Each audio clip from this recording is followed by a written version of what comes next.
حیات صحابہ حضرت سعید بن عامر رضی اللہ عنہ۔ حضرت سعید بن عامر رضی اللہ عنہ ہزاروں میں ایک جوان رعنا تھے جو سرداران قریش کی دعوت پر مکہ معظمہ کے بالائی جانب مقام تنعیم کی طرف محض اس لیے چل کھڑے ہوئے تاکہ ان حضرت صلی اللہ علیہ وسلم کے ایک صحابی حضرت خبیب بن عدی رضی اللہ عنہ کی شہادت کا منظر اپنی آنکھوں سے دیکھ سکیں، جنہیں قریش نے دھوکے سے پکڑ لیا تھا۔ اس کے شباب فراواں اور ابھرتی ہوئی جوانی نے اسے اس قابل بنا دیا تھا کہ وہ لوگوں کے کندھے پھلانگتا ہوا ابو سفیان بن حرب اور سفیان بن امیہ ایسے سرداران قریش کے برابر کھڑا ہو سکے۔ وہاں ان دونوں کے سوا اور بھی شہسواران عرب موجود تھے جو اگلی صفوں میں بیٹھے ہوئے تھے۔ اس طرح یہ موقع ملا کہ قریش کے اس اسیر کو بچشم خود پاجولاں دیکھ سکے۔ اس نے اس منظر کا مشاہدہ کیا کہ عورتیں، بچے، جوان سب اسے موت کی وادی کی طرف بے دریغ دھکیل رہے ہیں۔ ان کا مقصد یہ تھا کہ وہ اس صحابی رسول صلی اللہ علیہ وسلم کو شہید کر کے ان حضرت صلی اللہ علیہ وسلم سے انتقام لیں اور یوں بدر کے مقتولین کی رسوائی کا بدلہ چکائیں۔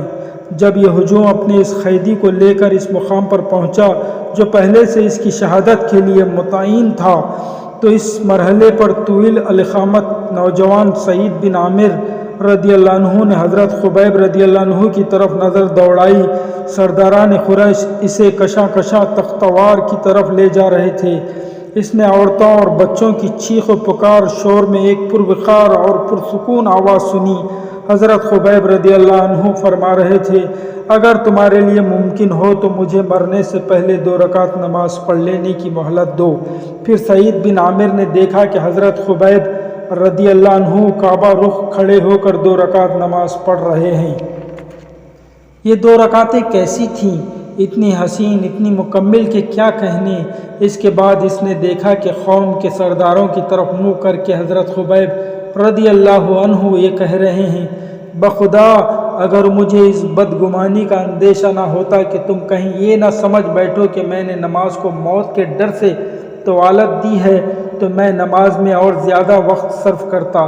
پھر اس نے سناد دید قریش کو اپنی آنکھوں سے دیکھا کہ وہ حضرت خبیب رضی اللہ عنہ کا زندہ حالت میں مصلح کر رہے ہیں، یعنی یہ لوگ ان کے جسم کا ایک ایک عضو ایک کے بعد دیگر کاٹ رہے ہیں اور کہہ رہے ہیں، کیا تمہیں یہ پسند نہیں کہ تمہاری جگہ حضرت محمد صلی اللہ علیہ وسلم ہوں اور تم اس تکلیف سے بچ سکو؟ ان کا اس حالت میں کہ خون کے تھارے جسم سے پھوٹ رہے تھے جواب یہ تھا، خدا کی قسم مجھے یہ قطعاً پسند نہیں کہ میں اپنے اہل و عیال میں امن اور چین سے رہوں اور حضرت محمد صلی اللہ علیہ وسلم کو ایک کانٹا بھی چبھے۔ پھر جناب سعید بن عامر رضی اللہ عنہ نے دیکھا کہ لوگ فضا میں ہاتھ ہلا ہلا کر اور بآواز بلند کہہ رہے ہیں، اسے مار ڈالو، اسے مار ڈالو۔ اس کے بعد انہوں نے حضرت خبیب رضی اللہ عنہ کو دیکھا کہ تختوار پر اپنی نظریں آسمان کی طرف اٹھائے ہوئے اللہ تعالیٰ سے التجا کر رہے ہیں، الہی ان سب ظالموں کو شمار کر لے اور انہی تباہی کا مزہ چکھا، ان میں سے کسی کو معاف نہ کر۔ یہ کہہ کر انہوں نے زندگی کی آخری سانس لی۔ یہ وہ لمحہ تھا جب ان کا جسم تلوار اور نیزوں کی ضربت سے چور تھا اور اتنے زخم کھا چکا تھا کہ جن کا شمار نہیں کیا جا سکتا۔ قریش بالآخر مکہ واپس لوٹ آئے اور اس کے بعد پیش آنے والے بڑے بڑے سنگین معرکوں کے نرغے میں حضرت خبیب رضی اللہ عنہ اور ان کے واقع شہادت کو اکثر بھلا بیٹھے، لیکن اس نوجوان سعید بن عامر کے پردہ دل سے ایک لحاظ کے لیے بھی حضرت خبیب رضی اللہ عنہ کی شہادت کا منظر محو نہ ہوا۔ چنانچہ یہ جب بھی سوتے خواب میں یہ منظر برابر دکھائی دیتا اور بیدار ہوتے تو چشم خیال میں یوں محسوس ہوتا جیسے کہ تختدار کے آگے حضرت خبیب پورے اطمینان کے ساتھ 2 رکعت نماز ادا کر رہے ہیں۔ یہی نہیں بلکہ ان کی پرور آواز جیسے ان کے کانوں میں گونج رہی ہے اور قریش کے خلاف بددعا میں مصروف ہیں۔ ان خیال سے ان کا کلیجہ دہل جاتا کہ کہیں آسمان کا کڑکا ان کو آ نہ لے، یہاں آسمان سے پتھر گر کر ان کو تباہ نہ کر دیں۔ حضرت خبیب رضی اللہ عنہ نے جام شہادت نوش کر کے جناب سعید رضی اللہ عنہ کو سکھا دیا، جس کا انہیں پہلے قطعی علم نہ تھا۔ انہیں سکھایا کہ حقیقی زندگی عقیدہ اور عقیدے کی راہ میں تعدم آخر مسلسل جہاد کرنے کا نام ہے۔ دوسری بات جو اس واقعے سے انہوں نے سیکھی وہ یہ بھی تھی کہ پختہ و محکم ایمان ایسے عجیب و غریب کردار کو جنم دے سکتا ہے جو عام حالات میں ظہور پذیر نہیں ہوتے۔ علاوہ ازیں انہیں اس حقیقت کا بھی احساس ہوا کہ وہ شخص جس سے اس کی رفقا اس درجے محبت رکھتے ہیں کہ اس پر جان نچھاور کر دیں، بلا شبہ اللہ کا سچا رسول ہے، جن کی تائید کے آسماں کی طرف سے مہیا ہوتے ہیں۔ یہ سوچنا تھا کہ اللہ سبحانہ و تعالیٰ نے سعید بن عامر رضی اللہ عنہ کا سینہ اسلام کے لیے کھول دیا۔ چنانچہ برسر مجموعہ یہ اعلان کر دیا کہ میں بت پرستی کی اعلیٰ شائیوں سے پاک ہو کر اور بے اختیار بتوں سے منہ موڑ کر ایک اللہ کے آگے سر تسلیم خم کرتا ہوں، میں آج سے مسلمان ہوں۔ حضرت سعید بن عامر نے مکہ کی سکونیت ترک کر کے مدینہ منورہ کی جانب ہجرت کر کے رسول اللہ صلی اللہ علیہ وسلم کی رفاقت اور صحبت میں رہنے لگے۔ خیبر اور اس کے بعد ہونے والے غزوات میں شرکت کا شرف حاصل کیا۔ جب نبی صلی اللہ علیہ وسلم نے اپنے رب کی جوار رحمت کی طرف کوچ کیا، اس وقت آپ صلی اللہ علیہ وسلم حضرت سعید بن عامر رضی اللہ عنہ سے ان کی خدمت کی وجہ سے خوش تھے۔ آپ کے بعد حضرت ابوبکر رضی اللہ عنہ اور حضرت عمر رضی اللہ عنہ کے ہاتھوں میں حضرت سعید بن عامر رضی اللہ عنہ برہنہ شمشیر بن کر رہے اور ایسی زندگی بسر کی جو مسلمانوں کے لیے کردار کا نادر نمونہ ثابت ہوئی، جنہوں نے دنیا کو بیچ کر آخرت کا سودا کیا اور اللہ تعالیٰ کی رضا جوئی کو اپنی خواہشات کے مقابلے میں راجہ اور مقدم جانا۔ رسول اللہ صلی اللہ علیہ وسلم کے یہ دونوں خلیفہ حضرت سعید بن عامر رضی اللہ عنہ کی صداقت اور تقوی کو خوب جانتے تھے، لہذا ان کی نصیحت کو غور سے سنتے اور ان کی ہر بات پر کان دھرتے۔ جناب سعید بن عامر رضی اللہ عنہ حضرت عمر رضی اللہ عنہ کے پاس اس وقت تشریف لائے جب کہ وہ مستند خلافت پر فروکش ہوئے ہی تھے۔ آپ صلی اللہ علیہ وسلم نے فرمایا، اے عمر، میں تمہیں اس بات کی وصیت کرتا ہوں کہ لوگوں کے معاملے میں اللہ تعالیٰ سے ڈرتے رہنا اور اللہ تعالیٰ کے بارے میں لوگوں سے کبھی نہ ڈرنا، اور یہ کہ تمہارے قول اور فعل میں تضاد کبھی نہ ہونا چاہیے، اس لیے کہ انسان کی بہترین گفتار وہی ہوتی ہے جس کی تصدیق اس کی کردار کرتے ہیں۔ پھر صحابی رسول نے کہا صلی اللہ علیہ وسلم، اے عمر، اللہ سبحانہ و تعالیٰ نے جن مسلمانوں کا تمہیں نگران بنایا ہے ان کے معاملات کی طرف خصوصی دھیان دیتے رہنا، ان کے لیے وہی پسند کرنا جو خود تمہیں اپنی اور اپنی اولاد کے لیے پسند ہو، اور ان کے لیے ہر اس شیء کو ناپسندگی کی نظر سے دیکھنا جو خود تمہیں اپنی ذات اور اپنے اہل و عیال کے لیے ناپسند ہو۔ شاید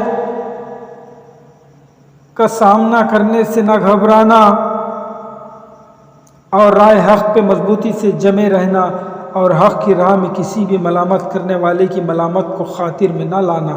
حضرت عمر رضی اللہ عنہ نے فرمایا، سعید رضی اللہ عنہ، بھلا کس میں یہ ہمت ہے کہ ان ذمہ داریوں سے عہدہ برا ہو سکے؟ سعید رضی اللہ عنہ نے فرمایا، آپ اس کے اہل ہیں، آپ ان لوگوں میں سے ہیں جن کو اللہ تعالیٰ نے امت محمد رسول اللہ صلی اللہ علیہ وسلم کی نگرانی کا فریضہ سونپا ہے۔ آپ ایک ایسے شخص ہیں کہ اللہ تعالیٰ کے ہاں آپ سے زیادہ اور کوئی اس کا مستحق نہیں۔ حضرت مرحلہ پر حضرت عمر رضی اللہ عنہ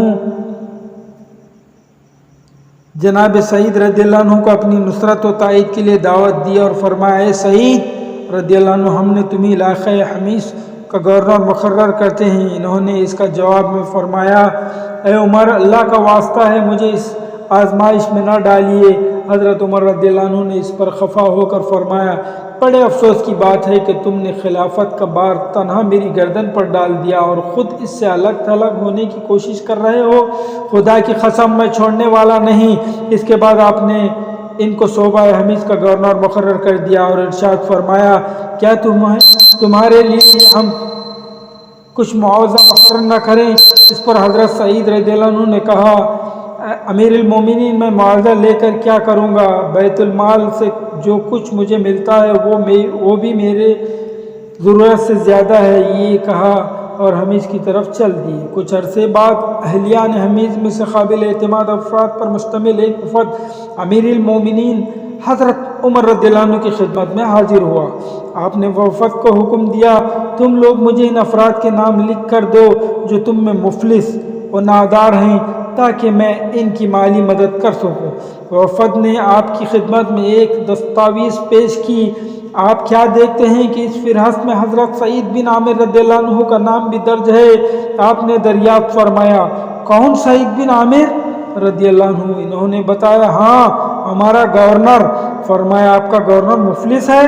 انہوں نے کہا، جی ہاں، خدا کی قسم کئی دن ان کے چولہے میں آگ نہیں جلتی۔ یہ سننا تھا کہ حضرت عمر رضی اللہ عنہ بے اختیار رو پڑے اور اتنے روئے کہ آپ کی داڑھی مبارک آنسوؤں سے تر ہو گئی۔ آپ اٹھے اور 1000 دینار لیے اور ان کو ایک تھیلی میں بھر کر فرمایا، اس سے میرا سلام کہنا اور یہ پیغام دینا کہ امیر المومنین نے یہ تھیلی تمہارے لیے بھیجی ہے تاکہ اس سے تم اپنی ضروریات کو پورا کر سکو۔ یہ وفد حضرت سعید بن عامر رضی اللہ عنہ کے ہاں تھیلی لے کر آیا۔ آپ نے دیکھا کہ اس میں تو دینار ہیں۔ تھیلی کو اپنے سے دور ہٹا کر بس یہ کہنے لگے، اِنَّ لِلَّهِ وَإِنَّا إِلَيْهِ راجعون۔ گویا کوئی ببتا نازل ہو گئی یا کوئی ناگوار واقعہ پیش آ گیا۔ یہ کیفیت دیکھ کر آپ کی بیوی گھبرائی ہوئی اٹھی اور کہنے لگی، میرے سر کے تاج، کیا سانہ رونما ہو گیا؟ کیا آپ امیر المومنین وفات پا گئے؟ آپ نے فرمایا، نہیں، بلکہ یہ بات کہیں زیادہ اہم ہے۔ اس نے پوچھا، کیا کسی معرکہ جہاد میں مسلمانوں کو کوئی صدمہ پہنچا؟ آپ نے فرمایا، اس سے بھی بڑی بات۔ اس نے عرض کی، بھلا اس سے بڑی بات کیا ہو سکتی ہے؟ فرمایا، میرے ہاں دنیا دار آئی تاکہ میری آخرت بگڑے، میرے گھر فتنہ ابھر آیا۔ اس نے عرض کی، کیوں نہ آپ اس فتنے سے گل و خلاصائی کر لیں؟ اسے دیناروں کے بارے میں کچھ علم نہ تھا۔ انہوں نے فرمایا، کیا تو اس سلسلے میں میری مدد کرو گی؟ عرض کی، جی ہاں، کیوں نہیں۔ آپ نے دینار متعددہ تھیلیوں میں بند کیے اور غریب مسلمانوں میں تقسیم کر دیے۔ اس واقعے کو زیادہ عرصہ نہ گزرا تھا کہ حضرت عمر رضی اللہ عنہ دیار شام میں تشریف لائے۔ مقصد یہ تھا کہ اس علاقے کے حالات معلوم کر سکیں۔ ان دنوں حمیس کا نام کوئفہ پڑ گیا تھا، جو لفظ کوفہ کو تصغیر ہے۔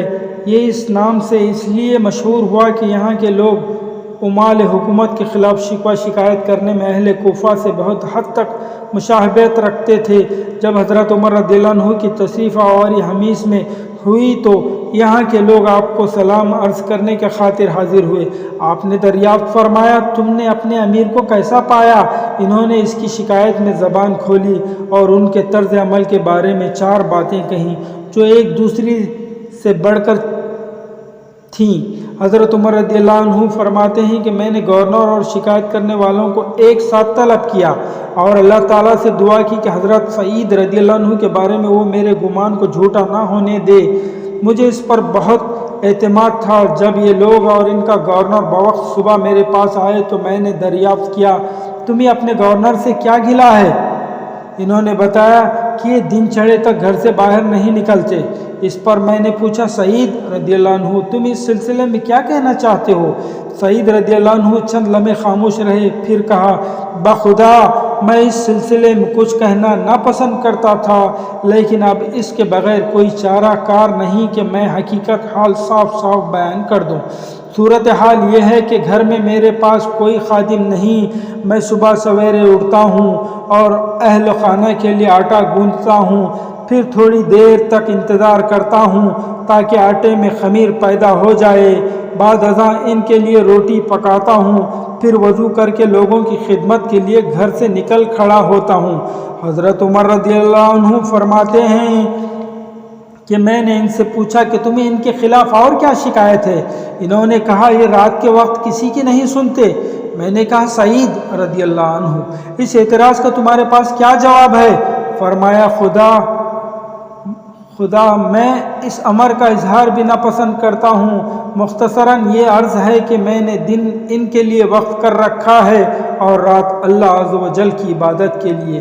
میں نے پوچھا آپ کو ان کے خلاف اور کیا شکایت ہے؟ وہ بولے مہینے میں ایک دن غفلت سے کام لیتے ہیں۔ میں نے دریافت کیا سعید رضی اللہ عنہ یہ کیوں؟ سعید رضی اللہ عنہ نے کہا امیر المومنین میرے پاس نہ تو کوئی خادم ہے نہ ان کپڑوں کے سوا میرے پاس کپڑوں کا کوئی جوڑا ہے۔ جو اس وقت کپڑے میں نے پہن رکھے ہیں مہینے میں ایک مرتبہ دھوتا ہوں، پھر منتظر رہتا ہوں کہ یہ خشک ہو جائیں۔ جب یہ خشک ہو جاتے ہیں تو میں انہی کو پہن کر دن کے آخری حصے میں ان کا سامنا کرتا ہوں۔ پھر میں نے دریافت کیا کوئی اور شکایت ہے؟ انہوں نے کہا مجلس میں بیٹھے بیٹھے کبھی کبھی ان پر غشی طاری ہو جاتی ہے اور یوں معلوم ہوتا ہے کہ اہل مجلس سے ان کا کوئی تعلق نہیں۔ میں نے پوچھا سعید رضی اللہ عنہ یہ کیا بات ہے؟ سعید رضی اللہ عنہ نے کہا میں نے حضرت خبیب بن عدی رضی اللہ عنہ کی شہادت کا منظر بچشم خود دیکھا ہے۔ میں اس وقت مشرک تھا۔ میں نے دیکھا کہ قریش اس کی بوٹیاں کاٹ رہے ہیں اور کہہ رہے ہیں کیا تجھے یہ بات پسند ہے کہ تمہاری جگہ حضرت محمد صلی اللہ علیہ وسلم ہو؟ حضرت خبیب رضی اللہ عنہ جواب میں کہتے ہیں خدا کی قسم میں یہ ہرگز پسند نہیں کرتا کہ میں تو اپنے اہل و عیال میں اطمینان سے رہوں اور حضرت محمد صلی اللہ علیہ وسلم کو جسم میں ایک کانٹا بھی چبھنے پائے۔ جب بھی وہ دن مجھے یاد آتا ہے سوچ میں پڑ جاتا ہوں کہ میں نے اس دن ان کی کیوں مدد نہ کی۔ ڈرتا ہوں کہ شاید اللہ تعالیٰ میرے جرم معاف نہ کرے۔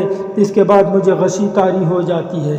یہ سننا تھا تو حضرت عمر رضی اللہ عنہ نے ارشاد فرمایا اللہ کا شکر ہے کہ جس نے سعید رضی اللہ عنہ کے بارے میں میرے حسن ظن کو غلط ثابت نہیں کیا۔ اس کے بعد آپ نے 1000 دینار بھیجے تاکہ ان سے اپنی ضروریات پوری کر لیں۔ جب یہ دینار حضرت سعید بن عامر رضی اللہ عنہ کی بیوی نے دیکھا تو کہہ اٹھی کہ اللہ کا شکر ہے جس نے ہمیں آپ کی خدمت سے بے نیاز بخشی۔ ہمارے لیے ضرورت کی اشیاء خرید لیجئے اور گھر کے کام کاج کے لیے خادم رکھ لیجئے۔ اس پر آپ نے بیوی سے فرمایا میں تجھے وہ چیز نہ دوں جو اس سے بہتر ہو؟ بیوی نے کہا بھلا وہ کیا؟ فرمایا یہ دینار ہم اسی کو لوٹا دیں جو ہمارے پاس لایا ہے، ہم ان دیناروں سے کہیں زیادہ اس کے محتاج ہیں۔ بیوی نے کہا وہ کون؟ فرمایا کیوں نہ ہم اللہ تعالیٰ کو قرض حسنہ دے؟ بیوی نے عرض کی آپ نے بجائے ارشاد فرمایا اللہ تعالیٰ آپ کو جزائے خیر عطا فرمائے۔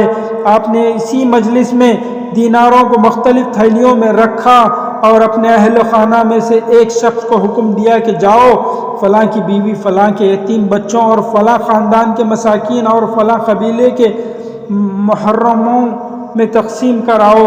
اللہ تعالیٰ نے حضرت سعید بن عامر رضی اللہ عنہ کو سند رضا سے نوازا۔